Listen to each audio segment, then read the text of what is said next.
सर्वप्रथम पहलगाममध्ये जो हल्ला झालाय, जिथं आपले 27 पेक्षा जास्त नागरिक शहीद झाले, त्या सर्वांना भावपूर्ण श्रद्धांजली.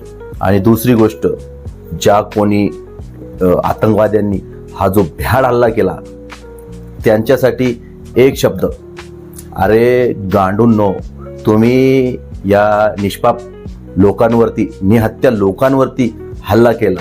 जर तुमच्या गांडीमध्ये जर दम असेल ना, तर इंडियन आर्मीशी भिडा. काय अरे इंडियन आर्मी बाजूला ठेव, तुम्ही फक्त महाराष्ट्रात जे होमगार्ड आहेत ना, होमगार्ड, पॉवरफुल होमगार्ड, त्यांच्यासोबत भिडून दाखवा.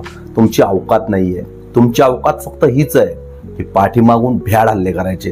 तुमच्या गांडीमध्ये दम नाही आहे. जर दम असेल तर इंडियन आर्मी समोरची लढाई लढा. काय आणि हे जे तुम्ही आज जे कृत्य केलंय ना, ते तुम्हाला भरावं लागणार. तुम्हालाच नाही, तुमच्या 7 पिढ्यांना भरावं लागणार. संपूर्ण भारत देश आज निषेध करतोय, तुमचा निषेध.